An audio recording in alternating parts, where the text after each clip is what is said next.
I'm Dave Palumbo, founder of Species Nutrition. From my earliest bodybuilding days, I believed in only putting the best in my body, and that lives on in the Species Nutrition line of products. I put my name and reputation on every bottle of Species Nutrition products. If you want to be your absolute best, join the evolution. After working hard at the gym, you need a mattress that works as hard as you do. Spinalign has engineered the perfect mattress for you and your active lifestyle. Don't compromise your recovery with inferior sleep. Order your Spinalign mattress today. Hey guys, we're super excited to be here at the LA Fit Expo. It's our third year in a row. And what we're going to be doing today is we're going to be launching the Tasty Pastry. It's a low-carb Pop-Tart. It's got 3 to 4 grams of net carbs. And we love this show. This is our best place to be in LA.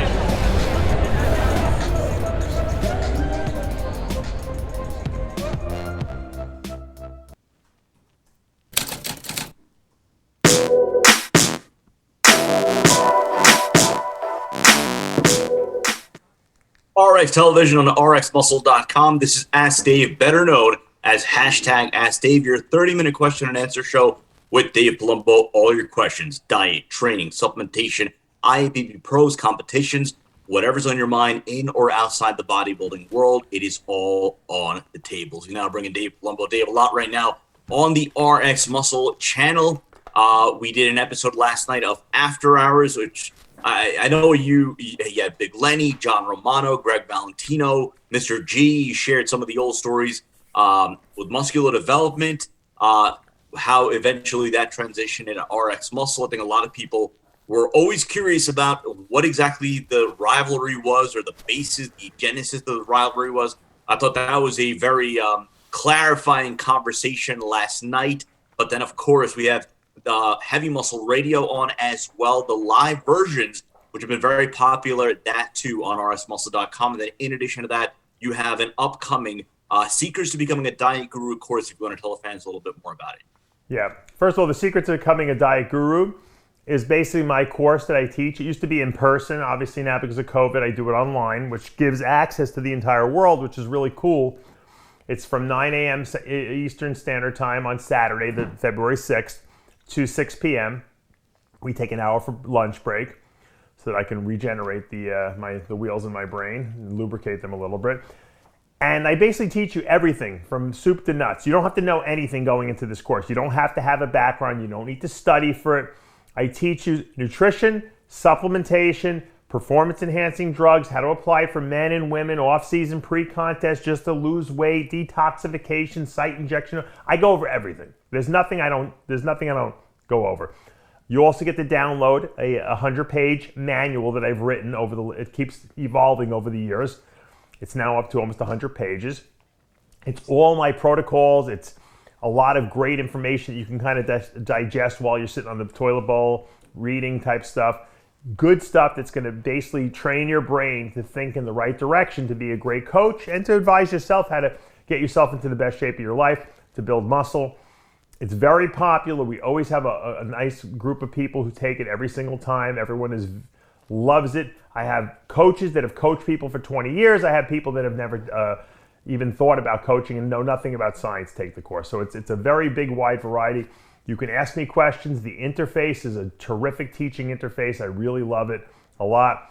If you go to DavePalumbo.com, you can sign up still. You can sign up till the day before the course. It's not like I have a limit because I'm not having people come into my own studio like we did in the past, which I really love, but we can't do that now. So obviously, this Saturday will be the course. The good thing is if you can't make it live, it's recorded. So you can sign into the interface and watch the rebroadcast anytime you want, which is a great tool because a lot of guys can't make it on Saturday. They're busy, they work, but they're signing up anyway because then they can come back and watch it at a later date at their own leisure. And then I'll send you the manual myself in a PDF format. So that's a great course. Heavy Muscle Radio, what I decided to do, starting kind of at the beginning of the year, was because we're not really covering any shows, and I don't know when the next show is going to be, because of COVID, I've decided to do these things live. So we've been hosting them 12 midnight, Sunday night, which is really Monday morning, which is when we air Heavy Muscle anyway.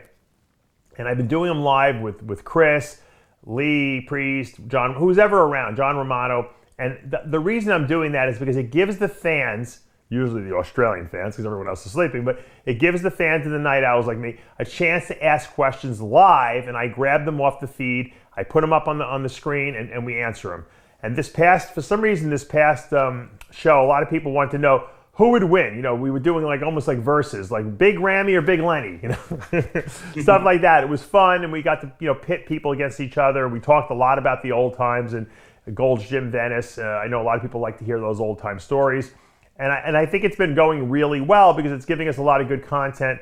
And once again, it involves the fans. I like to involve the fans because I want the fans to tell me what they want to hear us talk about.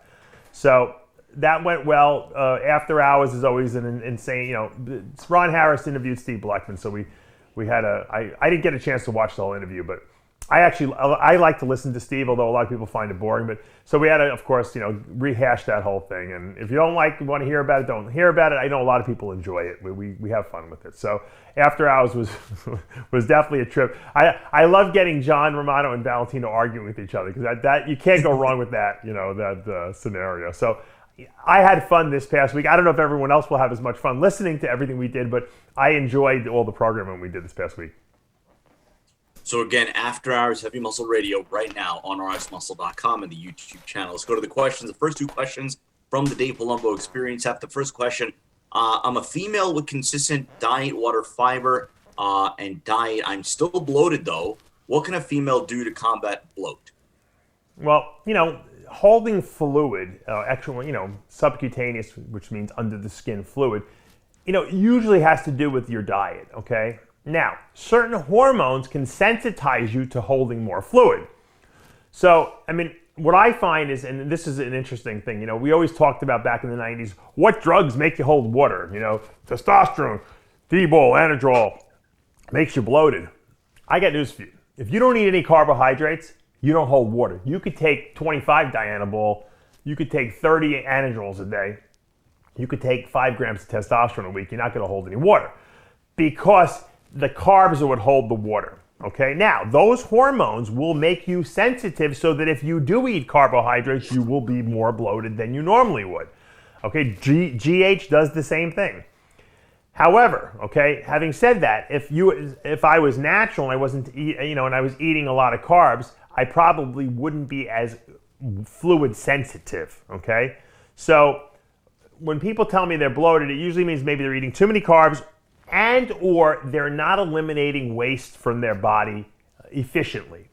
And that means that if you're holding waste in your colon, it causes a lot of inflammation, a lot of bloating in the gut, and you're just not going to feel good either because your body wants to get rid of these toxins.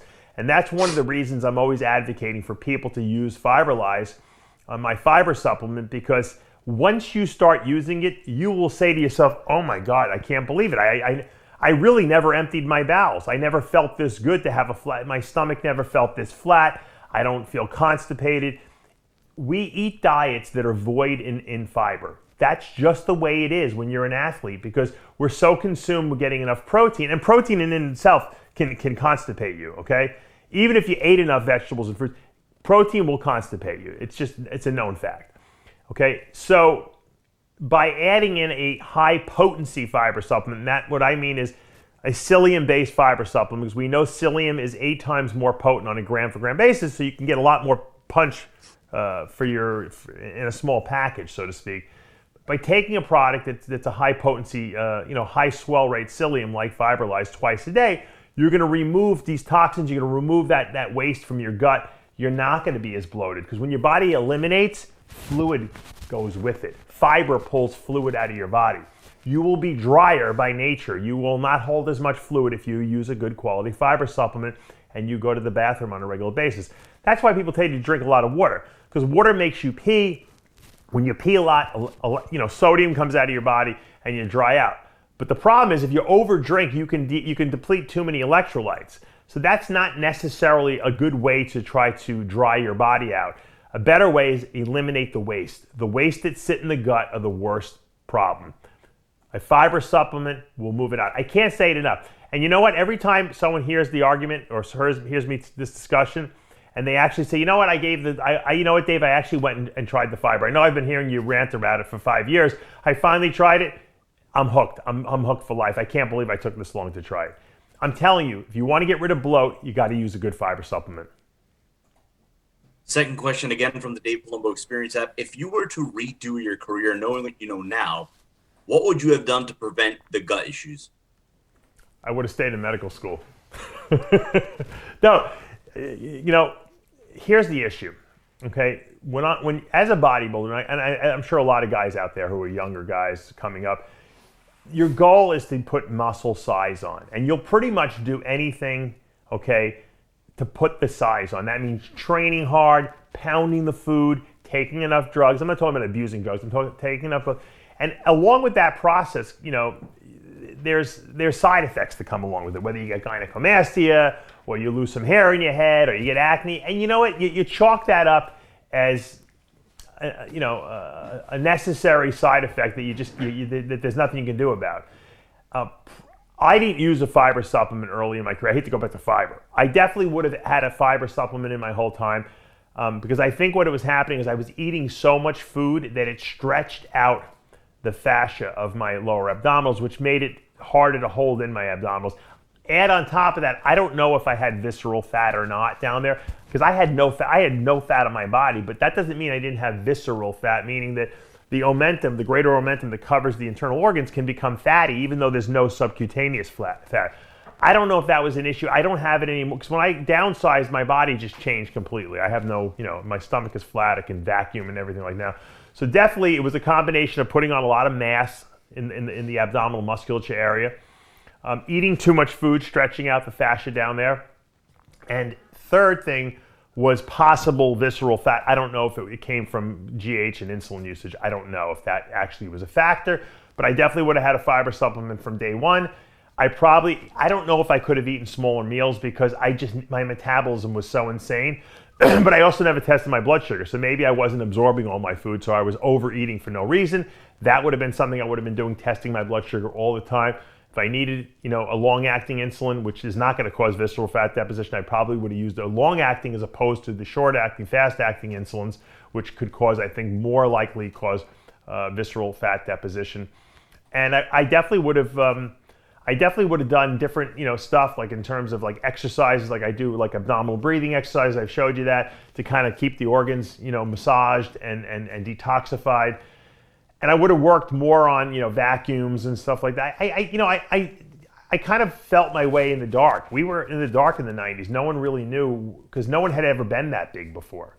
So I think my strategy, I don't have any regrets because I don't have any regrets in life, but I think that I could have had a better strategy, like I said, detoxifying, getting that waste out of my body instead of letting it just accumulate in my gut because I definitely wasn't, removing waste efficiently from my body for the amount of food that I was eating, for sure. And blood sugar control, definitely, I would have been on top of that as well. And I would have, like I said, I don't know if it would have changed anything. Maybe the outcome would have been the same, but at least I would have had a better strategy going in. Let's go to our Instagram questions. Again, if you're not already following us, the official handle is official_RXMuscle. Again, if you're watching us for the first time on YouTube, hit the subscribe button below. Hit the notification bell. You're not going to miss any of our upcoming video segments.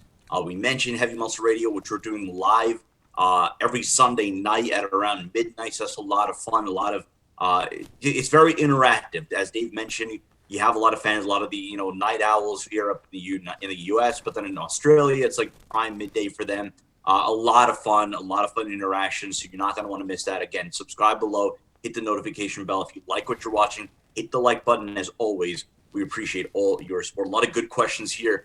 It's funny. I was actually going to ask you, Dave, to do a specific video on this, separate video on this one, but it's going to be addressed here from Mike Adjerome. Since gains happen so slowly, how do you know when you've reached your, quote, natural potential?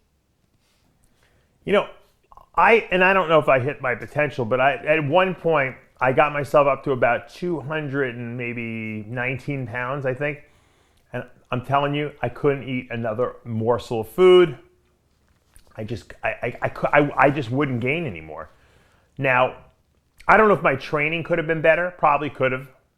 But I was pretty maxed out, and I had gone like, a good, a good 5 years training naturally. And I competed, and I just knew structurally, I didn't like the way I looked.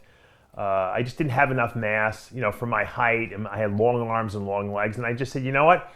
I think I hit it. I think I hit that wall where I'm not making progress anymore, and I wanted to take it to the next level. So I did a mild cycle of Preferable and Winstrol, but I gained a lot of muscle from it because I was eating really well and I was training well, and my body responded really well to the drugs because your body, steroids work best on well-trained muscle, and that's why when you saw someone like Ronnie Coleman or Kai Greene go from natural to non-natural, they made insane gains. Well, that's what happened to me. I just didn't have their structure. But I gained an enormous amount of muscle. When I started taking anabolics, in 5 years, I gained 100 pounds of muscle. That's a lot of muscle. But I was doing everything perfectly that I could possibly do. Training, eating, sleeping enough. I never missed anything. I was like a machine. So that's the time. When you've done everything in your power to grow naturally and you can't do it anymore, nothing's happening, you're just kind of staying the same weight, that's when you can make the decision and feel comfortable about saying, okay, I'm ready to do anabolics. If you do it before it, there's nothing wrong with that. I just think you're leaving something on the table.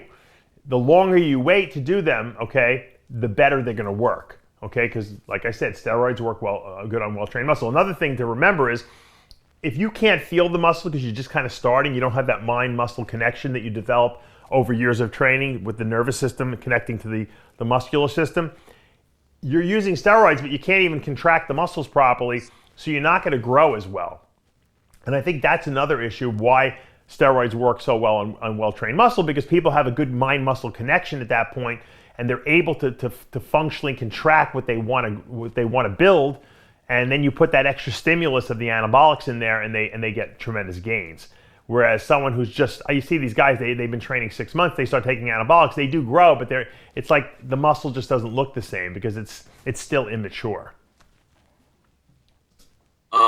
So we were talking about after hours, and we're always thinking about who else could join that kind of the whack pack, that kind of a fun setting.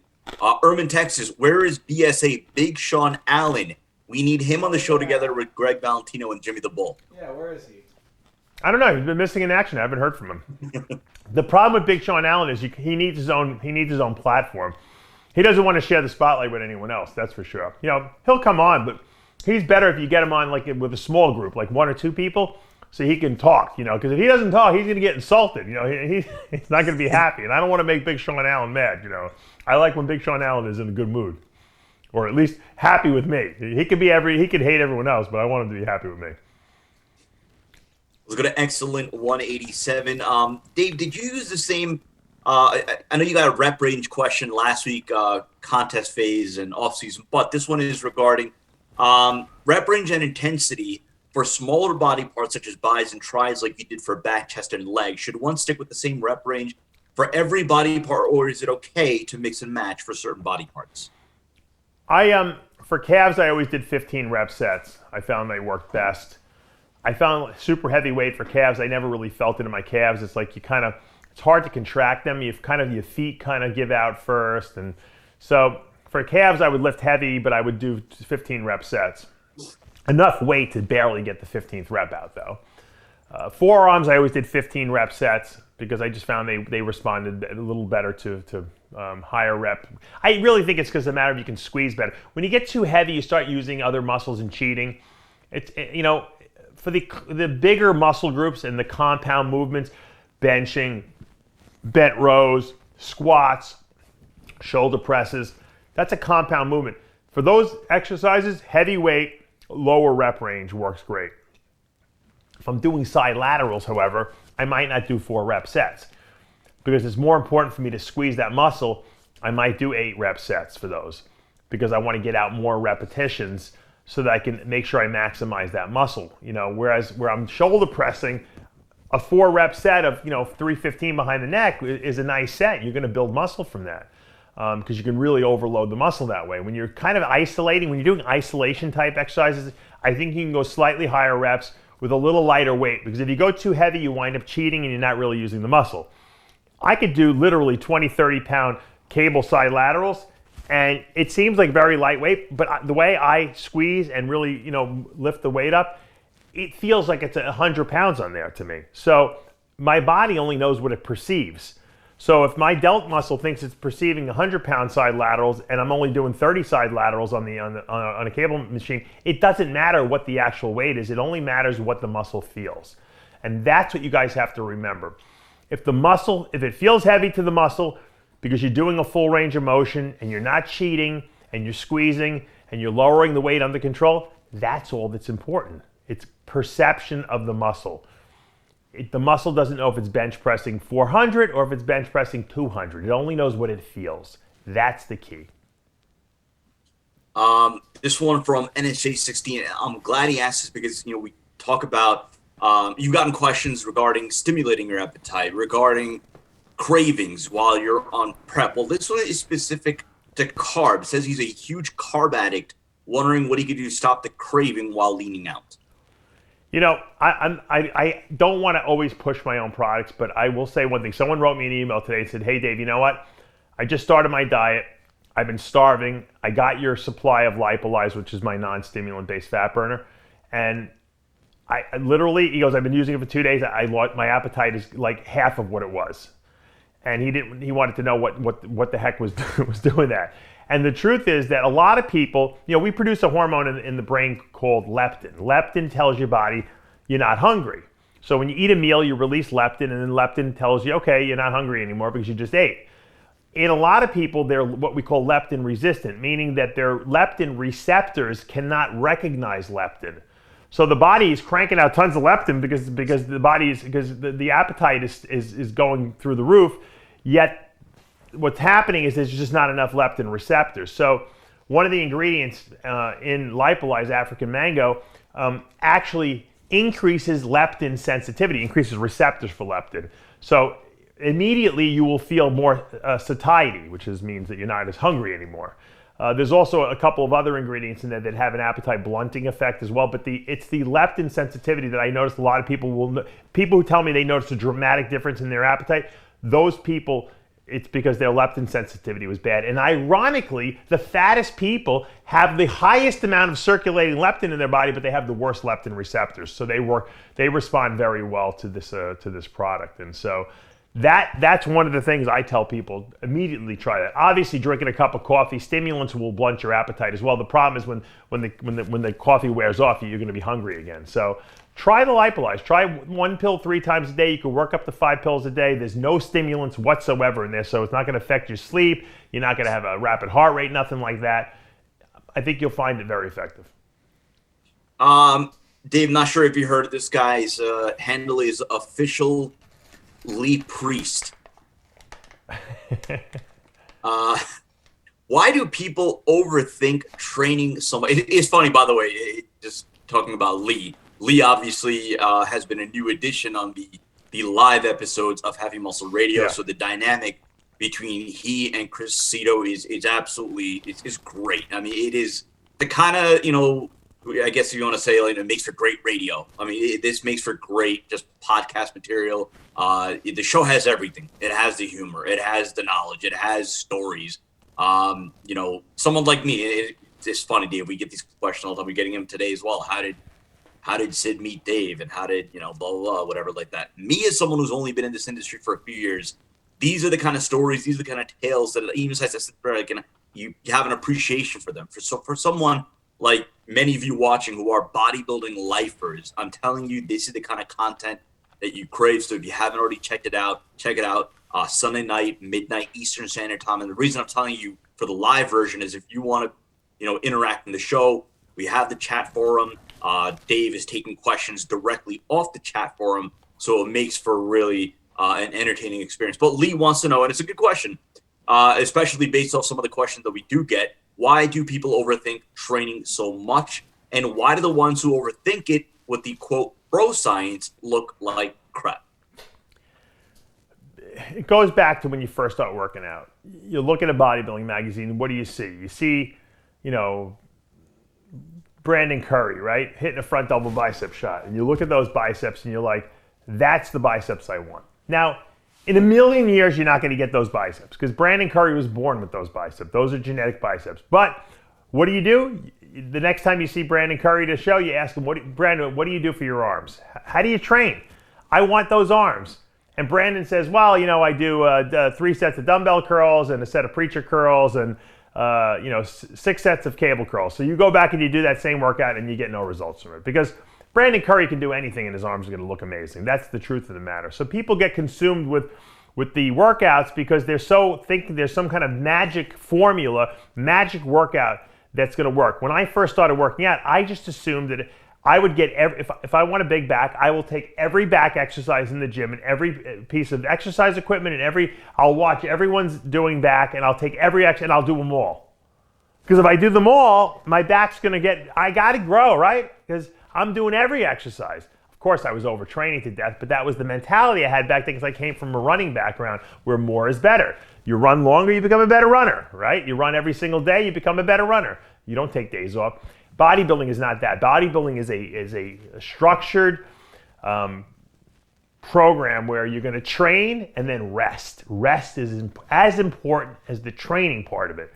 So when you have a weak body part, sometimes less often training is better than more frequently. Most people think, well, I got to do more because my arms are weak. No. Train them hard when you train them, but rest them more. Don't train them more. If you have weak legs, you don't train your legs twice a week. You train them once a week, but you make sure that you go full range of motion. You train them where you feel the muscle working. You take enough rest between sets where you're not running around like a lunatic so that you can lift maximum weights. And then you make sure you eat enough food and you sleep enough so that you can recover from that workout. That's the strategy. There's no magical exercises. There's no magical routines. That's why when people ask me, what about this routine? I said, it's great. It's great. What do you mean it's great? You just said this one was great. They're all great. You can grow from any routine if there's a strategy behind what you're doing with this routine. Are you resting enough? Are you feeling the muscle work? Or are you just going through the motions? Most people just go through the motions. Well, I go to the gym 5 times a week. I take 2 days off. That's what everyone tells me to do, but I don't grow. Well, you know what? What are you doing in the gym? Are you talking with your friends? Are you not really feeling the muscle work? Are you kind of going through the motions, or are you actually feeling the muscle work? Are you building intensity in the gym? Are you really working out the way you should, controlling the negative, and all these things that come into play? I wish that I had the time to do a training seminar and show people how to train properly. And maybe I will do that in the future at some point. Maybe we'll do it online, record it or something like that, because people don't train that well. My clients, they send me videos and I analyze their form and I'll give them critiques. Hey, you're not doing this. Your elbows are not out to the side enough. You're not going down low enough. Your feet are too wide or too close. And it's the little tweaks like this that make a big difference. So like I said, somebody lived for Pump wants to know the backstory, how we met. I think I promised this video in 2015, 2016, even last year, that I would do it one day. I think one of these days I'm going to get around to it. It'll be one of those Sundays. I got to interview Sid one of these days, yeah. Somebody says that I should go back to wearing a shirt and tie like I used to. I'm glad this was asked. It's from Mike Palmer. I know you sell this on your website, so, I guess the disclaimer, but it is something that you're a big advocate of, and that's raw cacao. So if you want to talk about the benefits for raw cacao, just from a general health perspective, as well as, I guess, why bodybuilders should be, seriously considering raw cacao. Yeah, we unfortunately just sold the last bar. And I don't know if I'm going to get it again. I have to do really big runs. And to be honest with you, because it has to be refrigerated, because if it gets too warm here in Florida, it takes up all my refrigerator space. I got to have a separate freezer refrigerator for the stuff. I love raw cacao. I'll tell you why, though. The cacao bars that we make at DavePalumbo.com are 0 carbs. They're sweetened with stevia only. And they're 100, it's not like 95, 96, they're 100% raw cacao. And raw cacao, which has no milk or dairy in it whatsoever, it's not chocolate. It's not milk chocolate. It's just cacao and stevia with some cacao butter in it. It's probably one of the highest naturally occurring antioxidants and polyphenolics, which we know reduce inflammation, help with recovery, quench free radicals, keep the amount of vasodilating compounds in natural cacao. It just opens up the blood vessels of your brain. So even though you're not necessarily taking a stimulant, you feel alert, you think better because the blood vessel or the blood supply to your brain is higher. And, I'm a huge advocate. I got exposed to it about 10 years ago, and I've been advocating it ever since. My friend who makes these bars for me, they're absolutely great. You can eat them while you're dieting, a few squares of it a day. It helps really kind of get you through the tough times because it takes the little urge off, that sweet taste, that chocolate. A lot of women like chocolate. I sell most of the women probably. They're really good. My kids even eat them. I never thought my kids would eat them because there's no sugar in them. There's no milk in it, and I figured they were going to compare it to like chocolate bars that they eat. They like it better, and because I think it's just your body it's like something you crave. You have it, you feel it's like a feel-good effect afterwards. And I really advocated on my 3-week detox, kind of use it because it does help the body detoxify itself. You'll notice the first week you do raw cacao, you poop a little more, and that's because your body is detoxifying a lot of the toxins that are running through your bloodstream and stuff like that. So I am a big advocate. Will I get it back in stock? We're negotiating right now. I can't buy 2,000 of these things at a time. There's too many of them. But if I can get lower minimums, we will have them back on DavePalumbo.com. I know we're up against the clock, but I just wanted to get this one. I know Lee mentioned about overthinking training, but this was from Yanni Polk. Your opinion, I guess, backoff sets. So I don't know if that's a real term or when he just kind of invented. After going through your heaviest working set, is it ideal to go back down for a set for more reps with a little lighter weight? So a little lighter weight, I guess, as a finisher. You probably don't need to. What I would do is rather than like squat like 6 plates and then do another set at the end of 225 for reps, what I would do is sometimes I would do if I did 6 plates on each side for squats and I only got maybe 4 reps and I felt like I really wanted more, I might do a drop set. So do 6 plates, pull 2 plates off or 3 plates off, and then rep out, another 6 reps with maybe 225 or 315, depending on how I felt, just to intensify that set. Okay, I would do that. Adding another lighter set for reps is really doing nothing for your muscle because you're not activating more fibers than you did when you did the 600-pound squat. However, if you take that 600-pound squat and you intensify it by doing a drop set at the end, now you're further fatiguing the same muscle fibers. So I found that those drop sets work better than having like an extra set at the end, which probably did nothing but overtrain your body, or overtax your nervous system, really is what it did. Let's just squeeze this one in real quick from Big Daddy Jenks. Are there preferable pinning sites for oil-based versus water-based shots? Preferable pain sites? Pinning sites, yeah. Oh, pinning sites. Okay. I would never suggest doing any water-based like Winstrol in like the extremities, like calves or arms. I just see too many infections when you do that. Save those for the bigger body parts, lats, delts, and glutes. Oils seem to be able to, you can kind of put them wherever you want. They seem to be pretty well tolerated. It's just that water-based stuff tends to have a much higher rate of infection if it gets stagnated in some place. If you're injecting it in a small area, sometimes scar tissue will prevent it from being absorbed. Sometimes it's just you can't get it deep enough into the muscle and it doesn't get absorbed, and then it sits there, and that's when bacteria grow because it's water-based. Whereas the oil-based compounds seem to not be as prone to infections, assuming you're using clean, sterile technique, of course. If you're not cleaning the area off and using or reusing needles, you're pushing dirt into your body, you're going to get an infection.